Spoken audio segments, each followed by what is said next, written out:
ఇప్పుడు ఈ షోడశి మంత్రంలో చాలా జాగ్రత్తగా కనుక మనం లెక్కపెట్టినట్లయితే 28 అక్షరాలు ఉంటాయి అనే మాట మనం తెలుసుకున్నాం.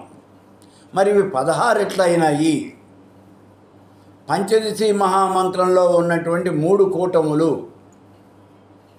వాగ్భవ కూటమి, కామరాజ కూటమి, శక్తి కూటమి, ఈ 3 కూటములని 3 బీజాక్షరాలుగా లెక్కపెట్టండి.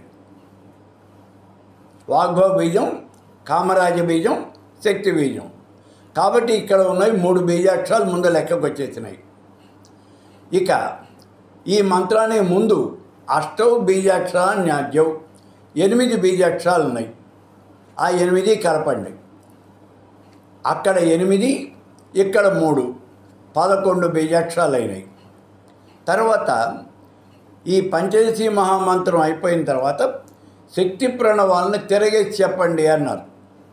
సౌహ్యం క్లీం హ్రీం శ్రీం 5. ఇప్పుడు ఈ 5 అక్షరాలు లెక్కలోకి తీసుకోండి. 11 5 16. వెరసి మహాషోడశిలో 16 అక్షరములు మాత్రమే లెక్కకి వస్తాయి. ఇందులో నిజంగా ఉన్నది 28 అక్షరాలు, కానీ మనం లెక్క పెట్టేటప్పుడు మాత్రం దీన్ని 16 అక్షరాలుగానే లెక్క పెట్టుకోవాలి. అంటే ఇందులో ఉన్నది పంచదశి మహామంత్రం 3 ఖండాలు కూడా 3 బీజాక్షరాలుగా లెక్కబెట్టి ముందు 8, తర్వాత 5, 13 బీజాక్షరాలు. ఆ 13కి ఈ పంచదశి మహామంత్రం 3 బీజాక్షరాలు కలిపితే మొత్తం 16 అక్షరాలు కలిగినటువంటి మహామంత్రం అవుతుంది. ఇది జ్ఞానప్రదము, మోక్షప్రదము. ఇది చాలా గొప్పదైనటువంటిది, మోక్షప్రదాయిని.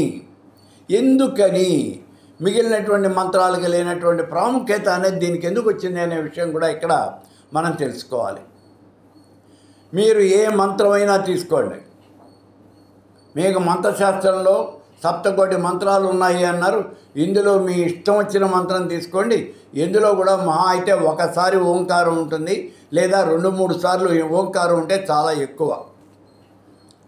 కానీ ఈ షోడశ మంత్రంలోకి వచ్చేవాడి మహాషోడశలోకి వచ్చేటప్పటికి 13 సార్లు చెప్పారు ఈ ఓంకారాన్ని. ప్రణవాన్ని 13 సార్లు చెప్పారు. ఎక్కడ 13 సార్లు చెప్పారు? అష్టౌ బీజాక్షరాన్యాద్యం. ముందు శ్రీం హ్రీం క్లీం ఐం సౌ ఓం హ్రీం శ్రీం. ఇవి 13 అక్షరాలు కూడా ప్రణవాలే, శక్తి ప్రణవాలు.